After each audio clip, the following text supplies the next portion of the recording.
Good evening, YouTube. You guys are now watching another segment of TheCaliEffect, King of Games, and today we're going to be doing something a little different from our older advanced guides on how to plays. I'm actually going to be building the Magical Musketeer deck online, as well explaining some critical combos and key cards that this deck runs. Now, for the people that are already subscribed to the channel, you already doing something saucy. I just want you to take it to the next level. Hit that notification bell, because that is probably the most important thing outside of subscribing. Another thing is, if you guys want personal deck profiles and a plethora of other awards, you can check out my Patreon. I have so many awards for that, and I really think that some cool subscribers would be able to take advantage. But without further ado, I present to you an advanced guide on how to play Magic Bullet.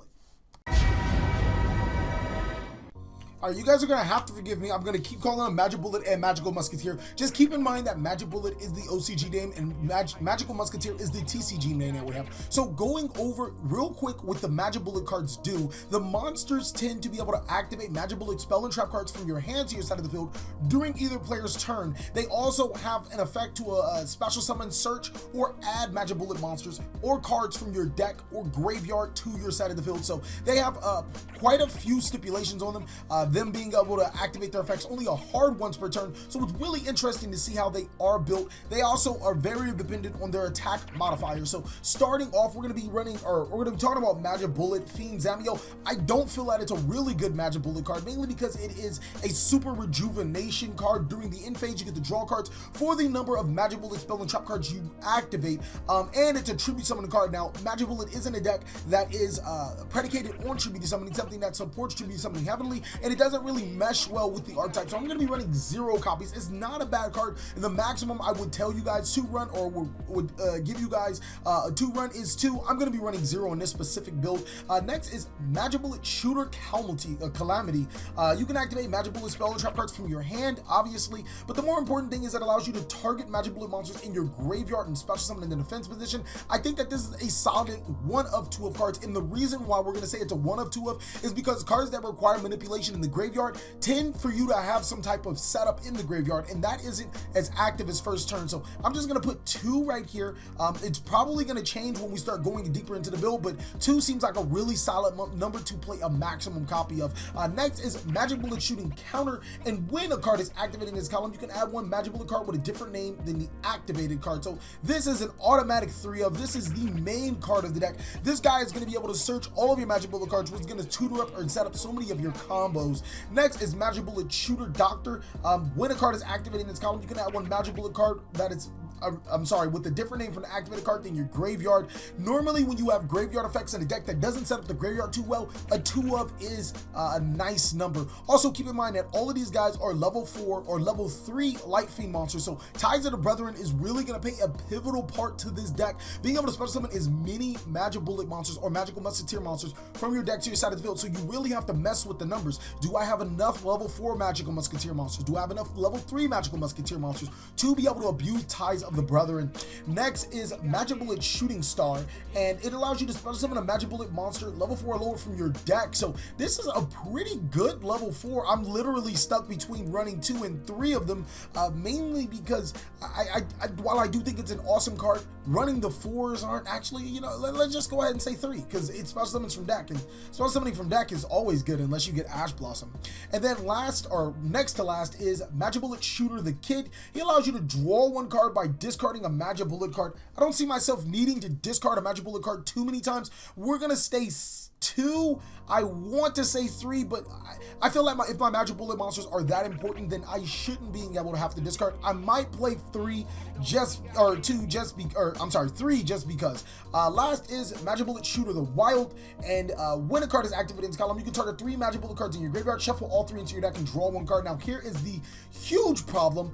I only have 2 level 4 Magic Bullet cards, which forces me to play him if I want to gain the full properties of my Ties. So I'm gonna play 1 copy of him just to be able to activate Ties on my level 4 monsters, because my level 4 monsters are very strong. That is it for the monsters, or what we're going to talk about with the Magic Bullet monsters. We might add obviously some hand traps and some other cards, but moving on to the spells, this card is the #1 spell card for Magic Bullet. Not only does it allow you to target a face-up monster on the field and reduces attack and defense to 0, but that monster's effect is negated. Now, we're going to be using this card on our opponent's card effects because we want to negate their monster's effects and make them completely useless by making them 0 0 attack and defense. So 3 copies of this card. I really just don't see me running a lower amount than 3 in this deck.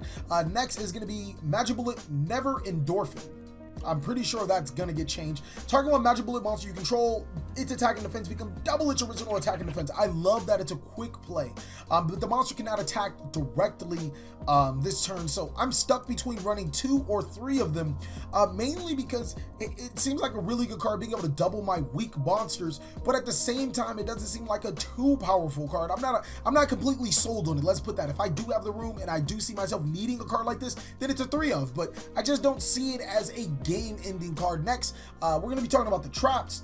Magic Bullet Dancing Needle, or Magical Musketeer Dancing Needle. This card is not good in the main board, but it's definitely a great sideboard option. Being able to banish 3 cards in the graveyard, in any graveyard, is pretty good. So if you were playing like 6 people at one time, hey, you can banish 1 card or half a card from everybody's graveyard. Don't know how that's going to help, but if you can rip cards, then you're doing pretty well. Next is going to be Magic Bullet's Dead Man Burst. Now, I don't have a gripe about this card, but I do have some problems with this card, seeing that it can only negate spells and traps, and monster effects are now more important than ever. More often than not, your opponent wants to use spells and traps to set up, but hypothetically, if we're going first, then this will be a good card. We're going to play 3 copies of it.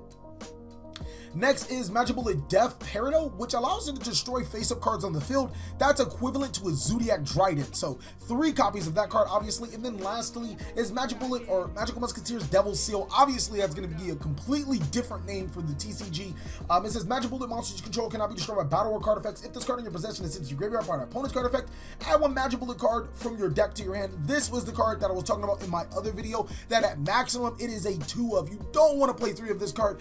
It's a really solid card, and it also punishes your opponent for destroying this card. It makes your Magic Bullets unaffected. So we're at 26 cards, 13 monsters, 5 spells, 8 traps, a healthy amount of Magic Bullet cards to search.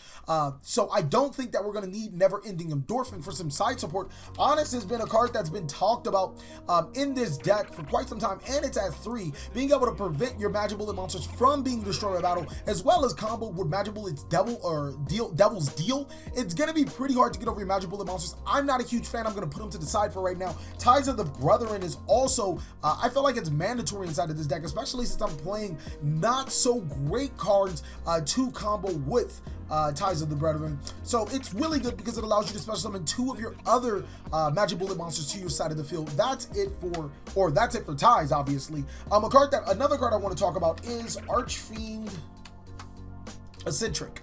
And this card has quite a bit of utility. I'm going to put it to the side as well. The reason why I want to talk about this card is because it is a Light Fiend level 3 monster, so it is a Ties of the Brethren target for your monsters. Also, you can activate it inside of your Pendulum Scales. As long as you have a Magical Musketeer monster in there, it can activate it, so it can trigger your Magical Musketeer monster's effects, and on top of that, it destroys spells and trap cards, and on top of that, when it's summoned through the monster effect, it destroys monsters on the side of the field. So I think that this card is extraordinarily good. I think it has a lot of utility for the Magical Musketeers. Actually, now that I think about it, since we are playing a Fiend level 3 light deck, let's look up all the level 3 light Fiend monsters, and possibly we can draw some inspiration from looking at those cards. So I'm going to type in 3, and I'm going to type in 3.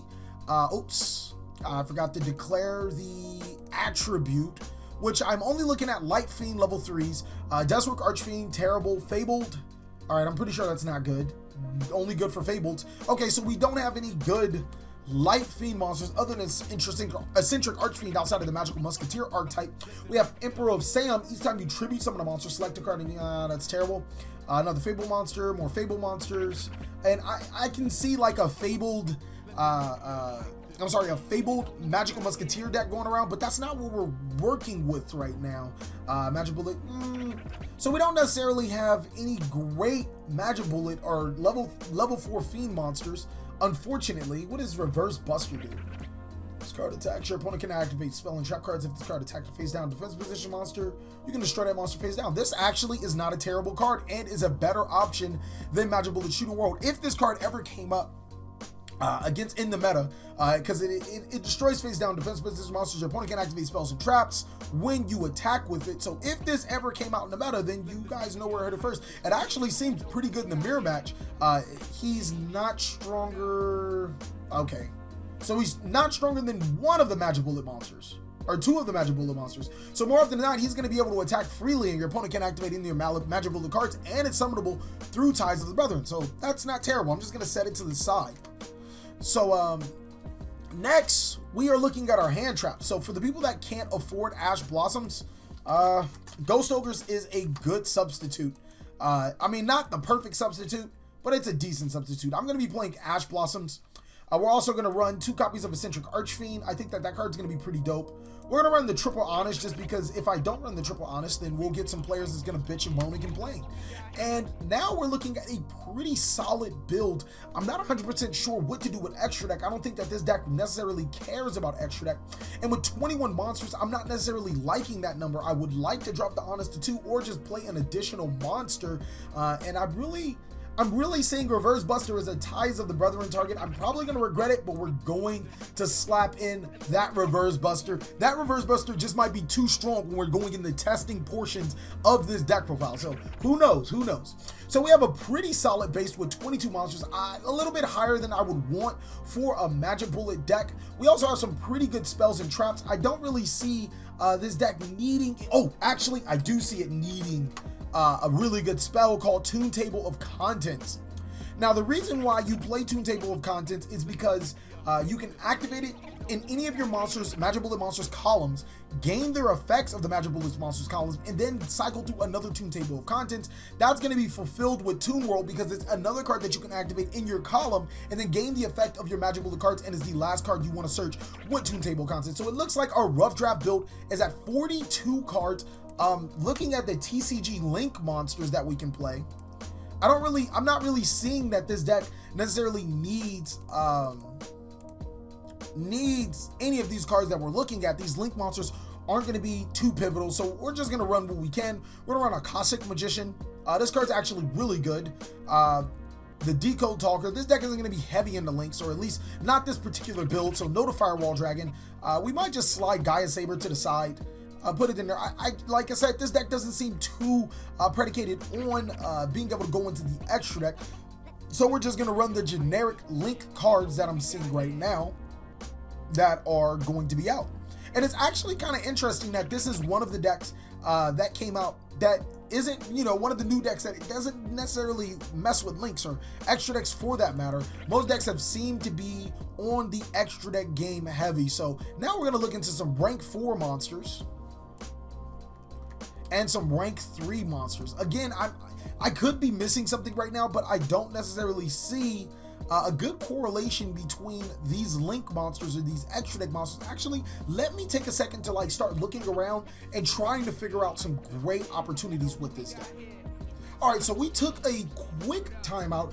Biggest thing I want to talk to you guys about for deck building is always listen to friends, listen to other players that are pretty good at the game. You don't want to take bad advice, but you also want to take advice, period. Sometimes it might be a game changer. I actually wound up contacting a really good friend of mine, Alex Wiener. You guys have seen him on my channel quite a few times, and he's been playing Magic Bullet or Magical Musketeer before the deck came out. He decided to proxy the cards and actually play around with them and get a good feel for them. So he actually suggested quite a few suggestions that we're going to take into strong consideration. First, I didn't even want to play Honest in the first place. He said he only played 2. His reasoning behind it is that his Magical Musketeer monsters, yes, they were weak, but at the same time, he needed them. He still needed some sort of presence, and he didn't want Honest to clog. So opening triple Honest isn't as good as it used to be back in the day. So it's something that we're definitely going to drop from 3 to 2. Also, we're going to take out this Reverse Buster and Magic Bullet Shooter Wild, as well as...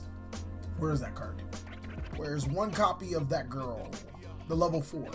One copy of Calamity. Now, the reason why I'm taking this out is because after talking with him and conversing with him, while I do want to make my Tides as active as possible, special summoning the useless level 4s that don't really have any great effects won't really do you any justice. We talked quite a bit about some of these main deck strategies, especially now that I'm actually going to do you guys a favor and I'm going to drop Ash Blossoms and Joyous Spring, because that will be more of a competitive when I'm trying to teach you guys an advanced guide. Now, a card that he actually did suggest was Solemn Scolding, and the real big reason why this card works so well with the deck is because you can sit on your Magic Bullet monsters with no back row and just the Solemn Scolding, when Solemn Scolding can only be activated when you control no back row. Now, these cards can be activated from your hand, so it's pretty good and combination with Solemn's Golding, 3 copies of those, and then I'm going to go ahead and drop 1 Magic Bullet's Devil's Deal. This is probably to keep the ratio at the 10, 12, and 15 that we have going on right now. I like to keep some even ratios, and more importantly, while this card is good, it's not that good. It's very searchable,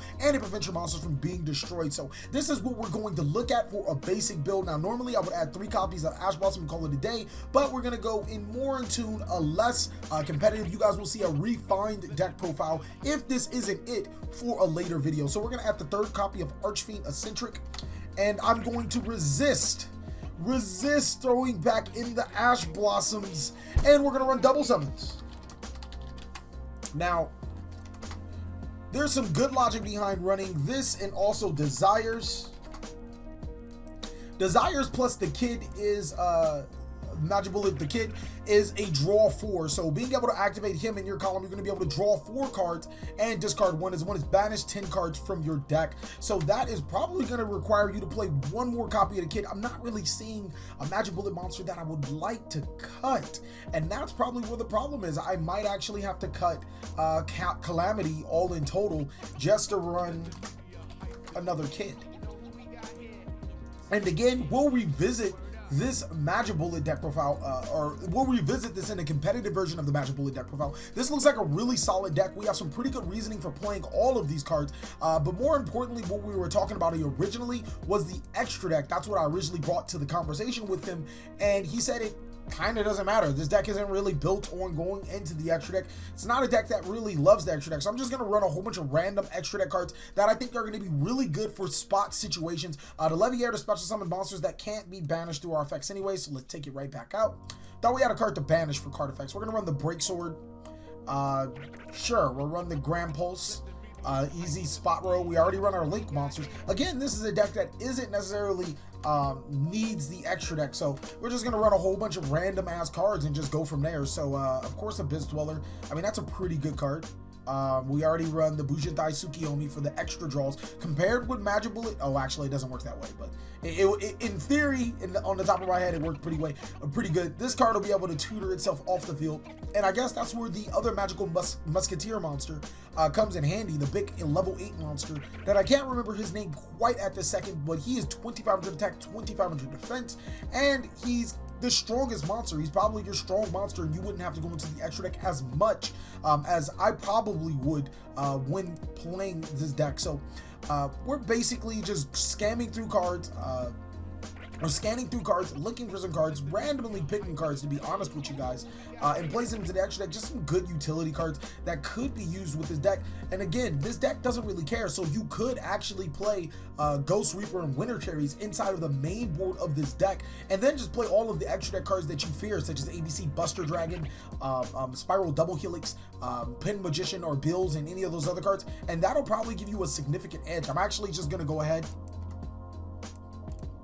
and keep it at this, since we're not doing a complete deck, and I want to show you guys how the deck plays. So we're going to get right into a couple of games. I'm going to be showing you exactly what the deck does. Okay, so moving inside of the testing portion, Magic Bullet seemed to be a deck predicated on being able to activate your spell and drop cards from your hand, which basically leaves your back row empty, making cards like Heavy Storm, Heavy Storm, Heavy Spell Duster, Heavy Storm Duster for the people that want to play in the TCG and play by the Forbidden List, Twin Twisters and Cosmic Cyclone, utterly useless, so it's pretty good in that aspect. Another great thing about the deck is that if it is allowed to steamroll, it will win games, just sheerly off of being able to summon multiple monsters on your side of the field. So that's a pretty good thing that it does have going for it, and it's going to be awesome to show you guys a testing version of it. Now, I think I did modify it a little bit afterwards, just figuring out the deck and doing a whole bunch of other stuff, and I modified it into the real builder, what will be closely to the competitive version of the deck profile you guys would see, and hopefully that that does well. So opening hand, we didn't draw exactly what we needed. It's actually a pretty not so great hand, so we're just gonna go ahead and pass our turn. It's not much to say about that.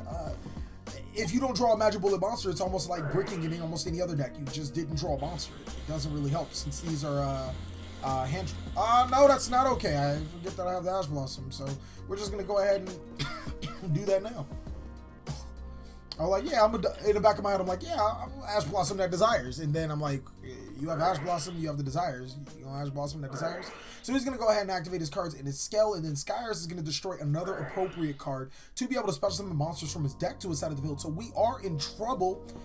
Had we have had a Magic Bullet monster on the field, we would have been able to prevent the Sky Iris or even the Odd Eyes Arc Pendulum Dragon from being activated, which would have gave us a significant advantage, being able to disrupt his board, activate our Magic Bullet monster's effect. So it would have been awesome. It would have been really good. And he's going to add some cards that aren't... What the fuck is that? Cannot be normal summoned or set. Must be special summoned or three dragon monsters. Okay, I'm not even going to read that card. I don't feel like reading. I graduated for a reason. So he's going to summon the Odd Eyes Dissolver. And if you guys haven't noticed, this deck is actually... Whoa, fuck. Why do you pay 500 life points? You can pay 500 life points, add 1 level 8. You can discard this card, pay 500 life points, add 1 level 8 or lower dragon vision monster from your deck to your hand, gains attack equal. Oh, that's pretty good.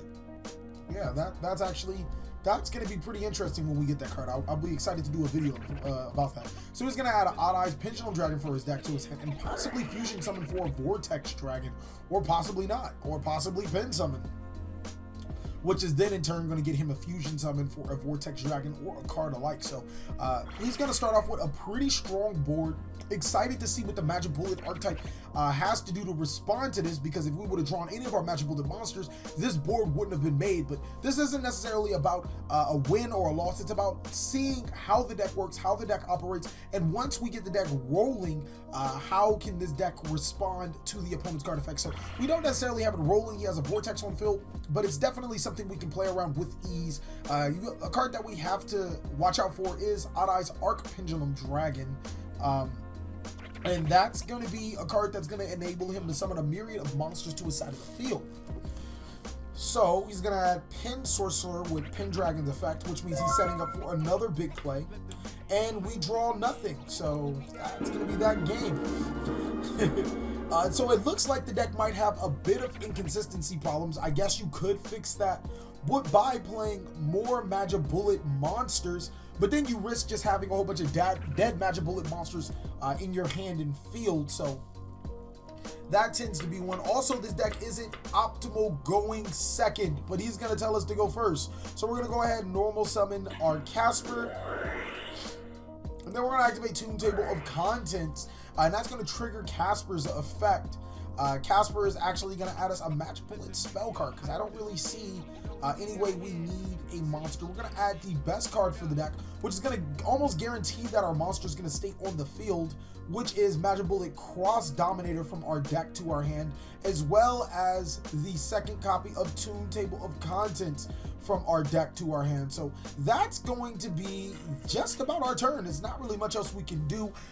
Again, you would probably want to play some real back row with this deck if you guys wanted to, but then at the same time, you would be able to play or abuse the fact of Solemn Scolding being such a great card. Solemn Strike, Solemn Warnings are all great cards, and I really don't have a response to that. I wish I added the trap card to destroy monsters, because yeah. So we're going to go ahead and start with our turn again. Since he just set a monster and passed our turn, we can practically do whatever we want. I'm going to go ahead and normal summon the Magic Bullet Shooter Star, which is going to special summon monsters to our side of the field. So that's pretty dope. We're going to go ahead and activate Tomb Table of Contents, which is going to add another Tomb Table of Contents from our deck to our hand. And then we're going to special summon a Magic Bullet monster to our side of the field, which is going to be the Kid. Actually, it should be him. It should be him. It's going to be him. So where's that second Tomb Table of Contents? And that's what Tomb Table of Contents really does for the deck, is gets the ball rolling. If I summon the Doctor, yeah, we're going to summon the Doctor. It gets the ball rolling for this deck. So next we're going to activate the next copy of Tomb Table of Contents for Casper. And then that's going to add the trap card that we need to hand. And we're going to add Tomb World from our deck to our hand. Just a really interesting card to activate. Blah, blah, blah. Okay, so it has to be in the graveyard. So we're going to go ahead and... Oh, it has to be face up. So I guess that monster just must be really strong. We've already used our normal summon, or we would have summoned the Eccentric Archfiend. Let's go ahead and enter battle, which I don't think I'm well equipped for, seeing that, like, again, my Magic Bullet monsters are not strong. Possibly I should have added, no, actually, it kind of doesn't matter because I'm in the best position for next turn more than ever. Should I what? I should say the shooter doctor is in defense position. Okay. 2 defense. Okay, now I gotta figure out what this card does. Jack Wyvern. Oh, okay. So it doesn't do anything. Alright, so going into our main phase 2, again, we don't have to activate any cards. We can just keep them all in our hand, and that's pretty much it. That's the beauty about Magical Musketeer, is that I can sit on all of these activated cards in my hand and still being able to dominate my opponent with these spell and trap cards. Now, the problem with it is a board wipe such as Darkhold or Raigeki completely ruins my day. Also, cards like Kaijus, you can Kaiju certain of my monsters, and that will ruin my day. But basically, he's going to activate all of his card effects, or have to activate all of his card effects in this zone. Placing a card right here isn't the best of ideas because I am able to activate Casper when he flips it face up. So we're going to draw, go into our standby phase and main phase, like I should have been doing in the first place. And next, we can add another card by activating Tomb World. We can special summon another monster, and this one actually special summons from the graveyard. So this is a free X-Seed summon just about. We're going to go ahead and activate Tomb World. And that's going to trigger our Casper. And what Casper is going to do is search Magic Bullet monster. We're going to go ahead and search. We're going to search this card. We're going to search Devil. So Devil's Deal is going to activate, and that's going to special summon us another Magic Bullet monster to our side of the field. What Magic Bullet monster do we want to special summon? That's the biggest thing. We'll place another counter on him, or her, my apologies, and then that'll be able to special summon a Magic Bullet monster to our defensive position side of the field, and I think it's going to be the Kid. It has to be the Kid. And the Kid, I'm not, like, it's not a terrible card, but I find myself not needing it. It's not the greatest card on the field. So we're going to go ahead and enter our battle phase. We have some pretty good monsters on our side of the field. He's going to take the 12. He's going to take the 14. He's going to take the 13 and bring him down to 3,900. And look at all of this advantage we have. I can still activate Archfiend Eccentric to destroy his card and keep going, but I'm just going to leave it be, because I'm very interested in seeing if he has some type of rebuttal. That monster looks really interesting. Again, we want to see how the deck does in testing. But as you guys can see, once this deck does get started, it's pretty hard to stop. Being able to activate all of my Magic Bullet monsters effects, I assume that the Kit is really good for getting rid of extra cards that I don't need. So if I drew like an extra cost Dominator and I really needed more cards from my deck to my hand as opposed to the extra cross Dominator, discarded the draw card, and then I can activate the effects of Shooter Doctor on top of that to add it back to my hand, so it's almost a free card. So we're going to see more of Tronics, and that was pretty interesting. He's going to probably activate its effect. I'm going to chain... we're going to chain Casper.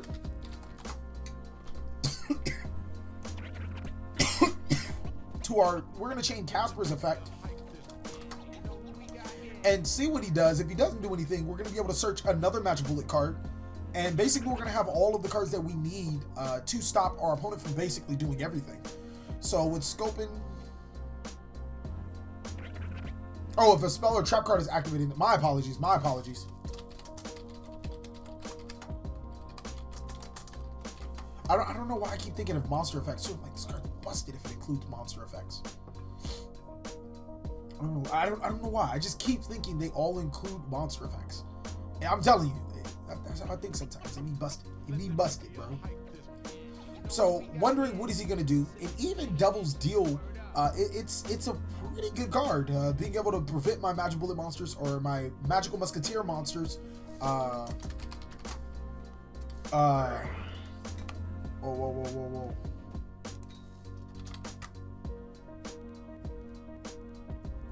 Wait, hold on. I'm so lost.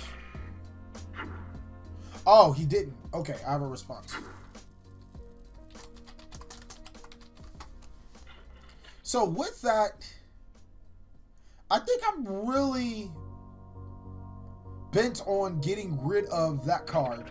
And we're going to go ahead and activate it. I don't think that I should, but I'm going to. He's already used his normal summon, so we'll use the Death Peridot. And that's going to be used on the Scopin.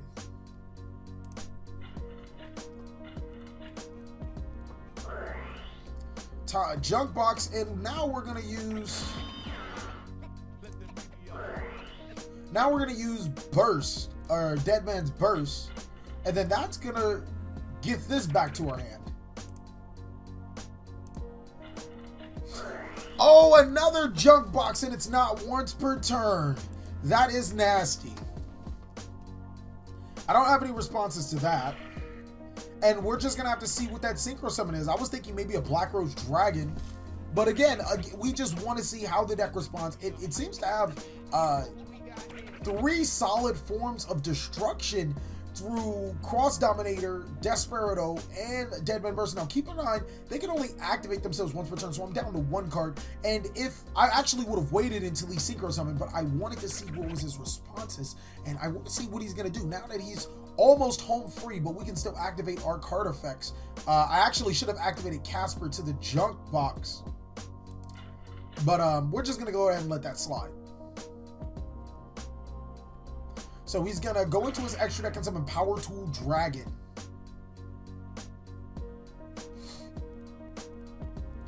I'm assuming he's going to activate Power Tool, and that's when I'm going to use Dead Man's Dominator. And then I'm going to change Shooter the Kid.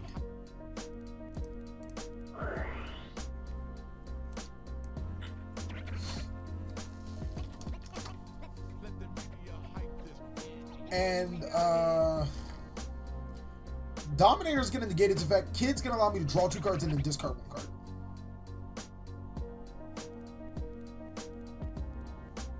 But yeah, missing out on Casper, being able to abuse that he used card effects in his column on his turn is I don't want to say it's pivotal and I'm assuming in a competitive situation, yes, that's pivotal.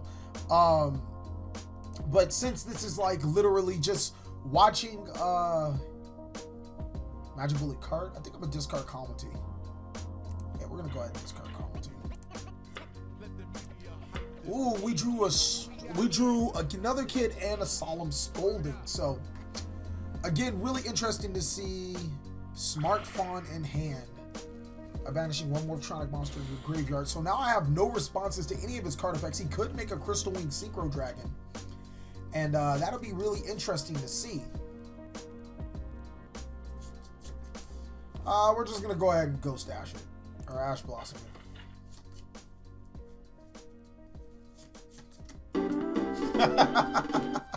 Again, even when playing around, this deck is pretty good. I don't even...